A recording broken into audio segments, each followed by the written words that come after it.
What's up, everybody? I got Mr. Jaylan Brown with me this morning. How you doing, buddy? I'm doing good. I like been treating you. Treating me good. How's fatherhood? Good. Fatherhood, man, is something I couldn't expect, but Yeah. it's pretty good, yeah. Wait, how's she doing? How baby girl doing? Growing up fast. So, man, where it all began at? You born and raised in Beaumont? Mm-hmm. Where y'all started at? We started over by Lamar University. That's your earliest childhood? Yep. Beaumont, Texas. Been in Beaumont, Texas. So how was the household? Mom, 3 brothers, sisters, what? Let's see. It was me, my 2 younger brothers, and my mom.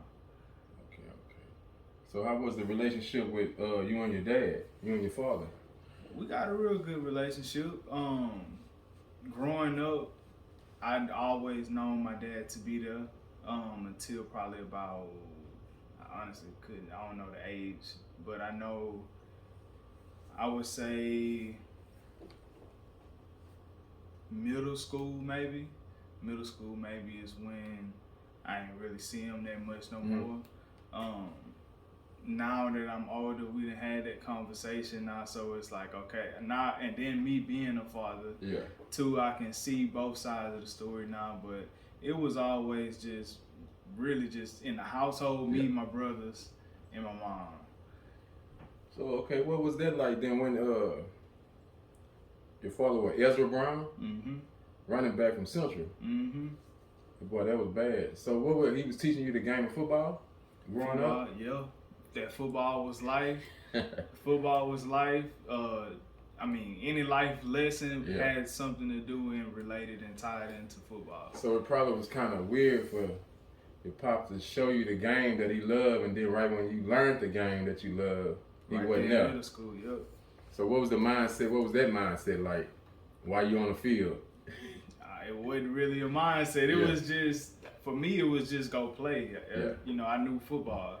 Right. So it was just going for what I know, doing what I know how to do.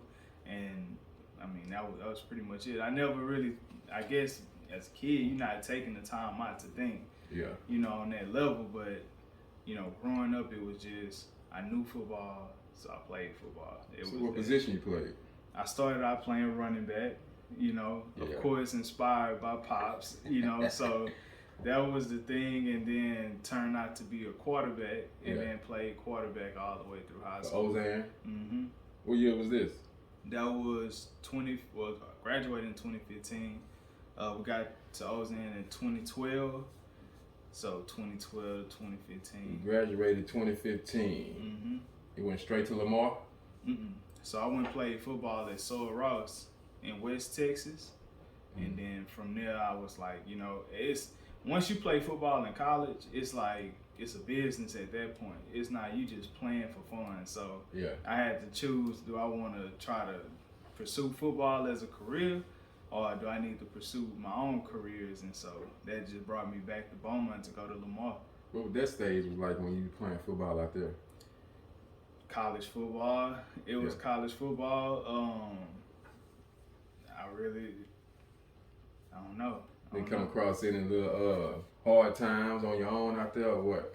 Not really. I don't think I was there long enough to even had it. I left during the summer, and then came back after one semester. So after football ended, and I knew I wasn't gonna stay there for football. It's so rural and just so apart from society out there. You really in West Texas. You really just away from everything. So if you're not there for sports and you're not there for a reason, then it ain't no reason to be out there. Okay. So you just graduated college? Mm-hmm. So what you graduated at? Yeah. Communication advertising. And what's the name of your fraternity? Alpha Phi Alpha. Alpha Phi Alpha. Yep. What made you want to join that Alpha Phi Alpha? The people I grew up around, Francis, Nathan, Brian Cooper. Brian Cooper was a coach when I was at Ozan. He was one of the inspirational coaches. You always got a coach that's always motivating, always trying to get you to think more about yourself. He was one of those coaches. He was an alpha. At the time, I didn't know he was an alpha. Francis was an alpha. He had been telling me alpha, alpha, alpha my whole life. But, you know, when you're a kid, you really don't know what you're doing or what you're saying. So, but the older I got, and I could look at the options of fraternities that you have, and then I could look at the people that had influence on my life, it was mostly alphas. Okay, that's what's up, man. So what you got going on right now in your life? You right married, now, engaged, about to get? Yep, engaged, about to get married in September. So, you know, right now it's just business. I've always been entrepreneurial spirit. I've always been business minded. And right now it's just taking all of that experience and putting it to use. That's what's up, man. That's good. Look, man. So, when you had your baby girl, man, what was it like? I can't explain. I can't explain it. I don't think words can explain it because it's your first time having a child. You hear all the stories about having a child, but then when you having a child, it's just. Did the relationship with your father have anything to do with your relationship with with your daughter right now? I wouldn't say it did. Probably because it is my daughter. Yeah. You know, maybe if it was a son, maybe that would have something to do with it. But by it being a daughter, I think I approached it completely different. So and then by it being only me and my brothers. Yeah. It was no sister growing up or nothing like that. So I really feel like this brand new territory, I'm gonna take and learn as I go, you know, so. So we getting married September. You think you ready for it? Yeah, for sure. If you didn't know no better, you'd think we was already married. So you know, I don't think that's gonna be nothing too different. Of course, I know it's gonna be a difference once you do get married. High school sweetheart? Mm-hmm. How long y'all been together? Since 10th grade. Since 10th grade, man. Yep. Man, that's a beautiful thing, man. Alpha Phi Alpha. So what's up in the future with you? What's the plans?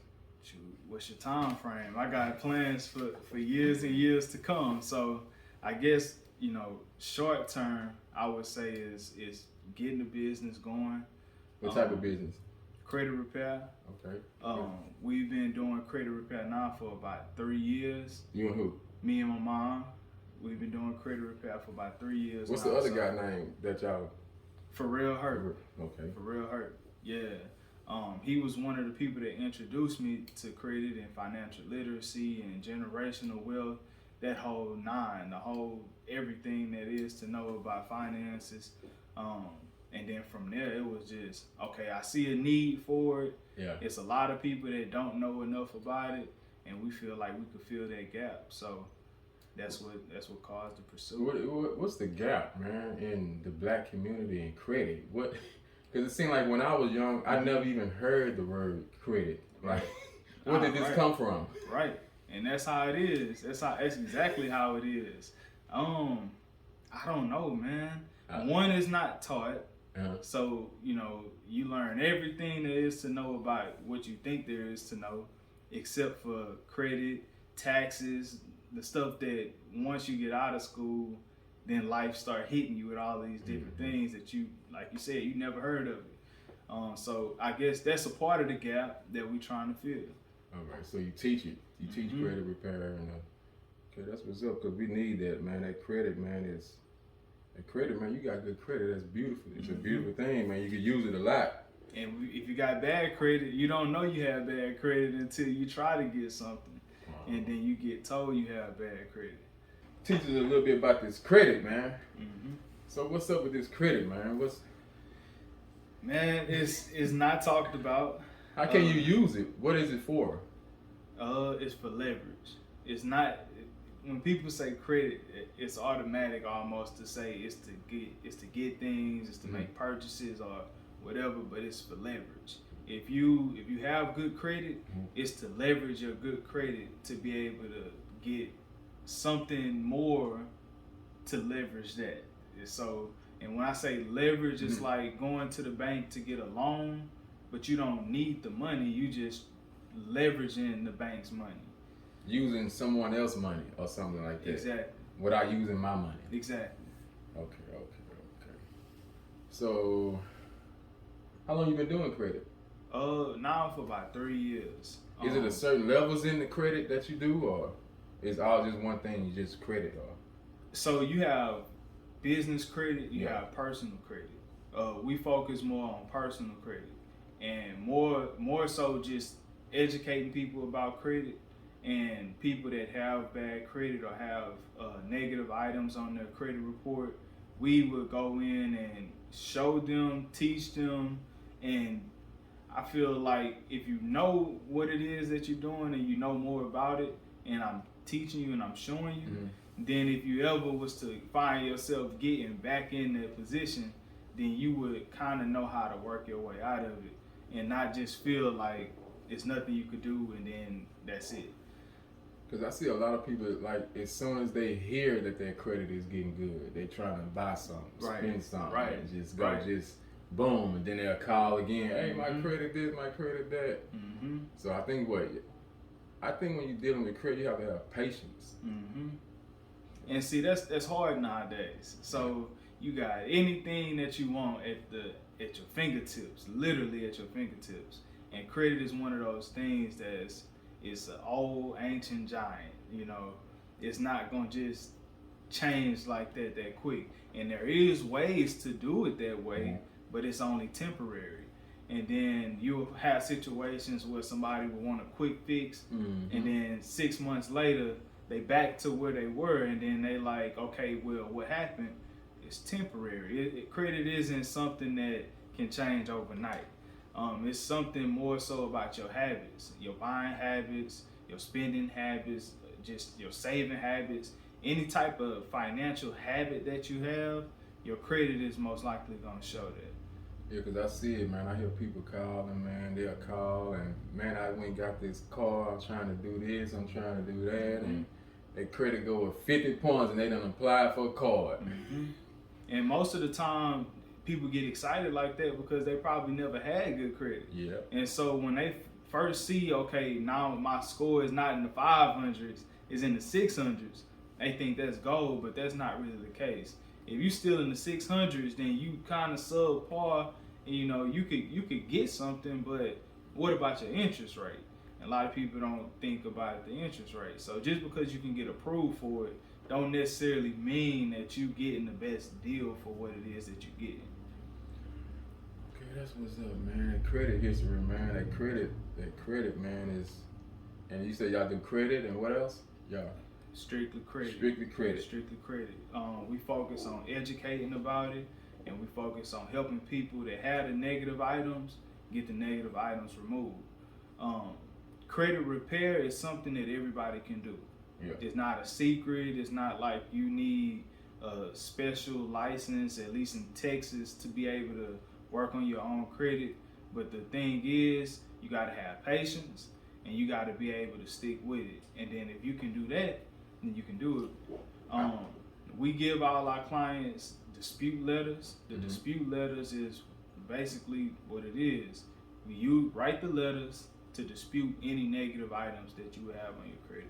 I told somebody, I think you should have a lot of people trying to get their credit fixed, but they don't have a goal in mind of what they're trying to do. Are you trying to get a house, or you just want your credit fixed so you can go buy some clothes and all that? I think you should have like a little goal or something set in mind. That's true. I think a good goal for when you're working on your credit, I don't think the goal should be to make that purchase. I think the goal should be to just put yourself in a better situation. Yeah, that's it. It's really to make sure that if you ever need your credit, then you don't have to go through brick walls to be able to. Just because you have good credit, that don't mean you should use it. You can sit on it. Okay. And that shows better. It shows. When I say habit, your credit shows habits, your everything.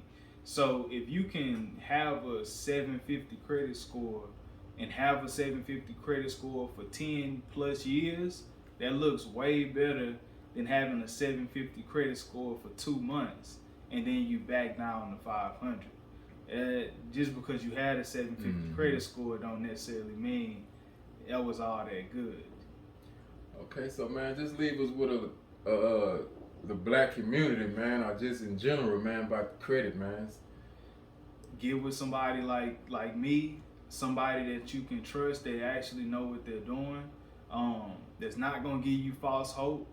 When you look on social media, you'll see a lot of people that's trying to do credit because they'll see it as a business opportunity or something that they can, I could do it. You can, anybody can.